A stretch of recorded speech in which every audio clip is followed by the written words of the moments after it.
So hi, this is Nick Williams. I'm sitting here with Jerry Jampolsky and Diane Cirincione. Hi, how are you? Fine, thank you. I've just had the pleasure of an evening gala dinner with you and a day's workshop, and I've been delighted to be in your company. It's been so precious to spend time with you, so thank you. Thank you. Thank you. It's wonderful to be here in London. Yeah, thank you. Our honor to be with you. Yeah. Thank you And very being much. with Miracle Network is always a joy. It's a great community. It's beautiful, doing wonderful work. You very kindly offered just to spend a couple of minutes sharing your experience of being messengers in the world, really, because you've been spreading wonderful messages and teaching and helping people transform their lives now for, what, 30-odd years? 30 for me, but 35 for Jerry, so I Yeah. think I'll let Jerry probably begin. And you've been to 56 countries, and you've never Yes. marketed yourself. No, we don't market. We go where we're invited. Brilliant. We have a celestial scheduler. You have a higher power marketing plan. Yeah, we actually do. Well, I can tell you a story about that. Yeah, by all means. Love is Letting Go of Fear, when it first came out in 1979. It was my first book. When I was in college, I flunked the English entrance exam, and they took an English dumbbell course, which I got a D- in. The professor said, "I don't know what you're going to do in life, but for God's sakes, don't ever try to write a book." And then when I wrote this first book, it wasn't selling that much. And there was a national program, Johnny Carson, Yeah. and an actor by the name of Orson Bean. Orson Bean. I didn't know him, but he gave me a telegram saying, "Watch the Johnny Carson show tonight." Wow. And so Johnny Carson asked him a question which he ignored, and he pulled out the book Love is Letting Go of Fear and talked for 10 minutes. Wow. And became a bestseller. So people ask me, "Who's my marketing agent? And you say, who does PR?" And I said, "Only God could do this. Beautiful. I'm not smart enough to do this." Brilliant. So I think that So it's really trusting in God, I would Well, say. that was going to be one of my questions, is how much of it has felt like your plan and how much of it has felt like a divine plan? Not my plan at all. So it sounds like, you show up and wrote the book, but then it was kind of out of your hands. And in Well, I great think that hands. we're in a partnership, and I think that we agreed to serve. Yeah. And Jerry's agreed to serve, I've agreed to serve, and then in our 30 years together, we've come together as service as the core of our, and our relationship with Spirit, with God, service as the core of our relationship. So it's from that everything else has evolved, and we don't have an attachment to where we go. No. And in fact, when we may get multiple, which we do, often get multiple invitations, then we just meditate and pray, and ego-wise, it's not necessarily the one that I would select. So, but it always winds up being the place where we need to be. And so we do trust that, and it's we don't do it some of the time, we do it all the time, and I think that's the difference. So it's a way of life for us. Instead of our ego going, "Oh, I think I need to do this, need to do that." There's something wrong with marketing and everything. I understand all of that. It's just that it doesn't have to be our it's way. a commitment to service, really, Yes, and a commitment to partnership with each other by the sound of it, and a commitment with love. A lot of times the success is driven by wanting, fame in the world, and also by people's success is driven by wanting to be known. Neither has driven us. We live very simply. We live in a simple little That's home. not been our goal, to be famous. Yes, right. And Your goal is to serve. and also with our lifestyle, we have a simple lifestyle intentionally. One car, simple little house, and no bills, so that we're not having to feed that thing that one creates, that big energy. It works great for other people. It's not something that works for us. It's something we don't want. And we've consciously chosen that. To keep it simple. Yes, keep it simple. Beautiful. Now, I'm going to ask you the question, and I don't know how concisely you can answer it, but if somebody said in a sentence or two, what is the message you feel you're here to share? For me, it's to be a messenger of God's love and light, without necessarily using the word God, because there are a lot of atheists out there.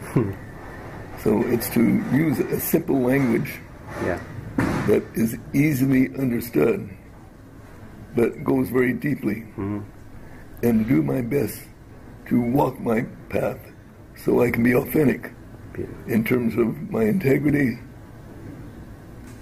and how I act, and how Diane act with each other. We're on stage a lot, people can see. There's no hiding. If we just had a fight and we're pretending we were peaceful, they sense that. So we do a prayer before we go on anything. And I think I'd like to share that with you. Great. Okay, thank you. And it goes like this.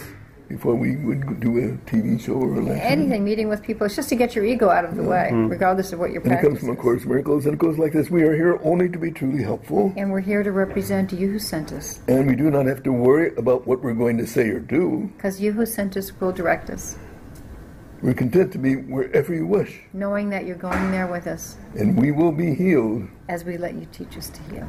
So that gets the ego out of the way, and we don't have to worry about what we're going to say because we've given it to God. Beautiful. So we don't have a plan in that sense of the word. So you're very free, and that's what I've got Right. from spending this time with you, is how free you feel. We are very free, and we yeah. never had the goal of having even a second center. It was never even had a goal of the first center. It's just sort of like kids created it with Jerry, and it just has evolved. It's the most organic organization. I have degrees in business also, and I've had 6 companies over time, as well as being a psychologist. So for me, I look at the organizational behavior and structure of it. It's the most organic thing I've ever seen. It just has this way of being because we don't control it. And people really know if they need to do this work in the world. So And we don't have a 5-year plan. We don't even have a 1-year yeah, plan. people always next ask minute us that. plan. We go, I don't know. We ask God. We would each say about what is it we should think, say, and do to stay. Yes. And we stay with it. And if we hear that we got an invitation from someplace, we don't use our rational mind to say yes or no, but we both pray until we both get the same answer, and we answer. Right. And then we go back to the present. Don't worry about it. And I'd say for myself, as far as the message goes, it's no message that we want to apostolatize in the world. Jerry and I share the vulnerability of our own experience in how we are learning and how we're healing ourselves. And we share those stories, and we share other people's stories. Yeah. And that's pretty much what we do. And it's really about remembering and forgetting, remembering who we are and forgetting who we are, and going back and through the forgiveness process. And I've really enjoyed your humanness. We this share weekend as that. well. We Thank share you. our vulnerability. We find it safe and helpful to share our mistakes, the problems we've had, and have our dirty linen out on the table. And we find that very helpful. It's very freeing. And helpful to other people. With nothing to hide then, isn't it? Because No. it encourages other people to do the same. Yeah. We don't plan to be gurus or someone who knows more than another person.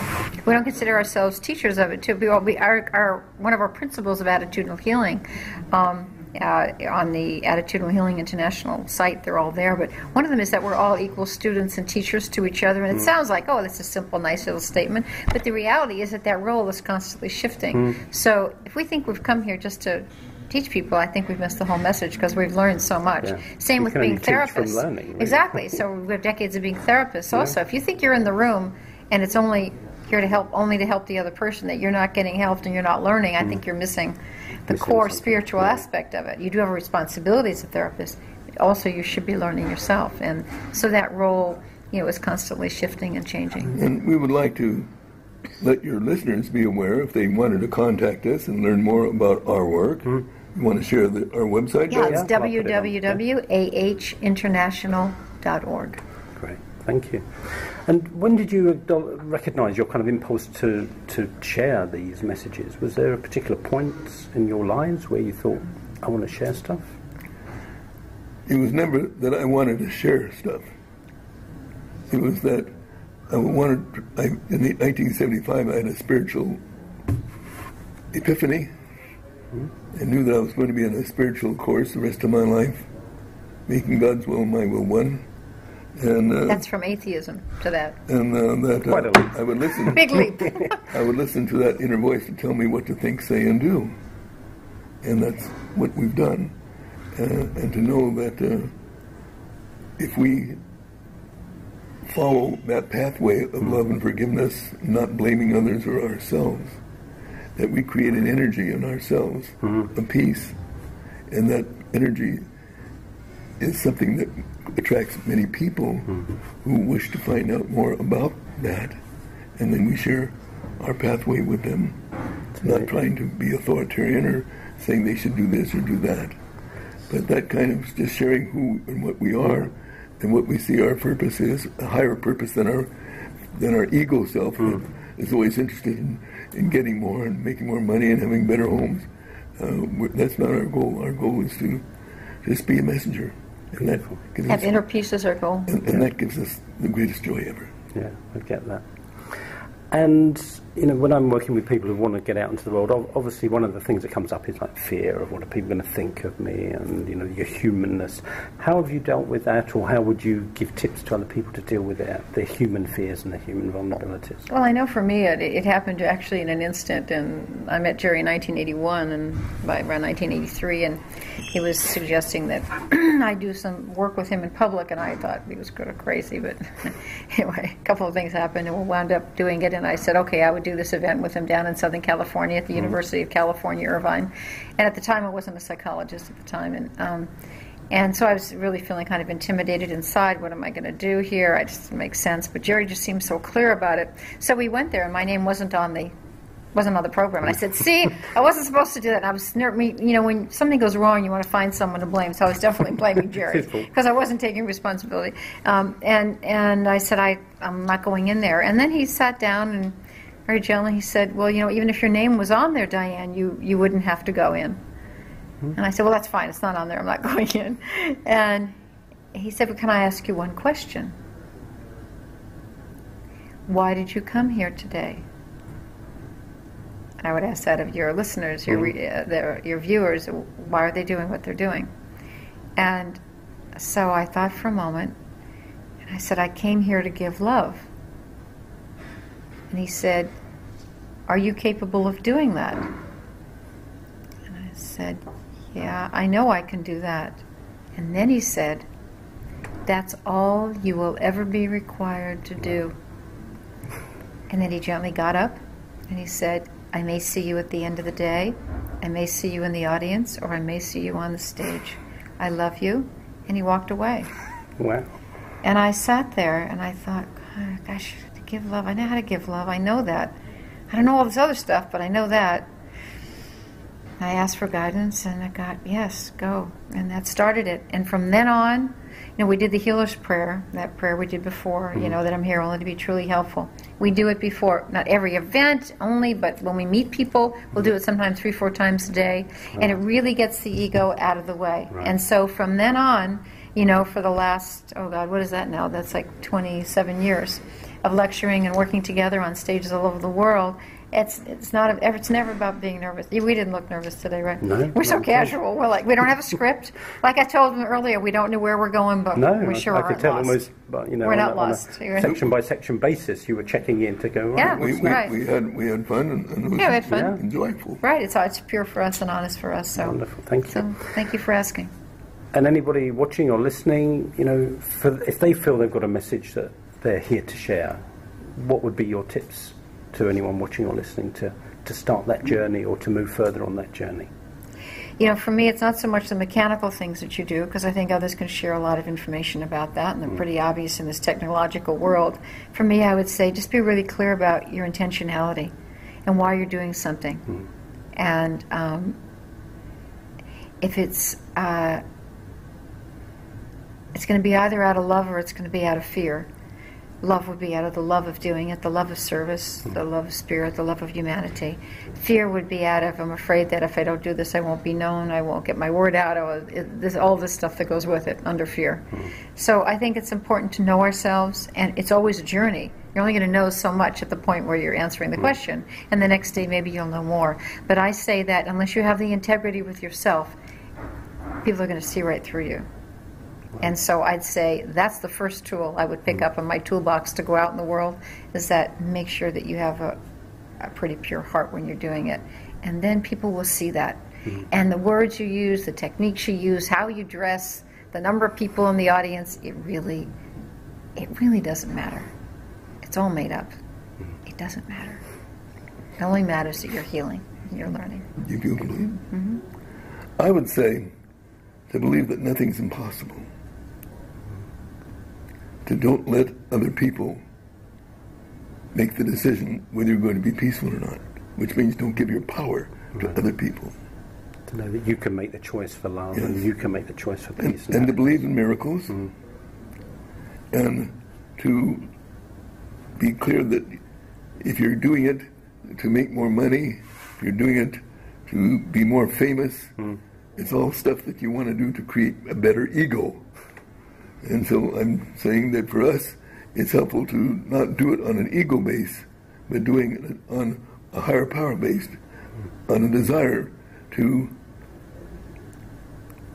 have a purpose that's greater than our ego self, which for us means a higher power based on love and peace, and be messengers of that. And you can't be messengers of that unless you accept the message for yourself, to know that we are love, we are peace, we are joy. Happiness is our natural inheritance, because we're not just these bodies, that we're really spiritual beings, we're light beings. And to do our best to see the light in others and ourselves. And when we do that, we're happy campers, and it doesn't make any difference, how many people, maybe nobody would come to this lecture. I would have been okay tonight. I was sitting at the table last night when we were having dinner and thought, I want to do 86 like you're doing it. Yeah, me too. I encourage you. I'm glad to be a model. And thank you. Thank you. And the final question, if you could talk to the two of you that were starting on this journey together, I know you were doing it longer, but 30 years ago, what would you kind of say to them? What would you mentor them? The couple that you were 30 years ago, what would you say to them, knowing where and who you are today? What tips would you give them? I would have said, don't listen to me or Jerry Jampolsky, just do and follow your heart, because your intentions are good. Wow. And it doesn't matter how it looks or how it winds up. If you're, like Mother Teresa said, it's your intentionality of going in the direction. I was really clear about serving in my life, and Jerry was very clear about that. That's how we came together. That is the core of our relationship, and then it's us, and then it's the relationship. So I'd say, just do it the way you did it. I wouldn't give them any advice to make it any different, because every lesson's been so amazing. Yeah. Well, I haven't got a little ego left, so I'm going to give you some advice. Oh, good. Okay, Jerry. And from our experience, at least, it would be not to have a 30-year plan or 10-year plan, to really live in the present. Which we did, yeah. To not believe that the past is going to predict the future. Be comfortable at living out of the box. Yeah. Don't try to win a popularity contest. That's all the things we told ourselves. Be yourself. Don't try to be more than yourself in terms of your ego self. Let go of greed, let go of comparisons, and know that you're here to spread the message of happiness by how you demonstrate your life. To demonstrate forgiveness, how you see things. People look at us and they say, do we walk our pathway based on what we wrote? Are we legitimate? And if Diane and I had a fight before, they would see that immediately. So we would talk about that, just before now. Yeah, you're right. But we had a difficulty with each other, and we sat down and let go of our what we thought was the negative energy, and went to God. We forgave each other. Just let it go. And we move on. Yeah, we use these principles. So we do our best not to get stuck in the past. In our marriage. And to really be creative, I think, if two young people would be not to use the past to predict the future, and really listen to that inner voice. Saying there's trust, and we feel there are only two emotions, love or fear, and to be able to see it. And for some people who are giving you an interview might look like they're attacking you, and we've had this experience, and on CNN, and we turn around and say, I'm not going to see that person attack me. I see him as fearful for whatever reason. So I just call for love. So I just continue to say love, and I'm comfortable now. I'm at peace. If I take it literally, then I fight back, and I don't want to do that anymore. I used to do that. There was an interview on CNN years ago that was about Goodbye to Guilt, and the people interviewing hadn't read the books. It was like nationwide, and I was touched by how defenseless Jerry was. We got more mail. Not bad. About that interview than anything we've done in all these years, and it was all about. It was amazing to see how you handled attack, and I think that's what inspires and impresses people is when they see an attack we didn't and know. they don't We see had no defense. idea. Yes, it was very powerful. So thank you for asking. Well, thank you. I could carry on talking for hours, but I know you've got to go and have dinner. So thank you so much. It's been a real joy and a pleasure to have met you, to have spent time with you, to have been in your presence. Thank you. And thanks for what you're doing. Everyone. And thank you for helping others. Those two ways. God bless. Thank you.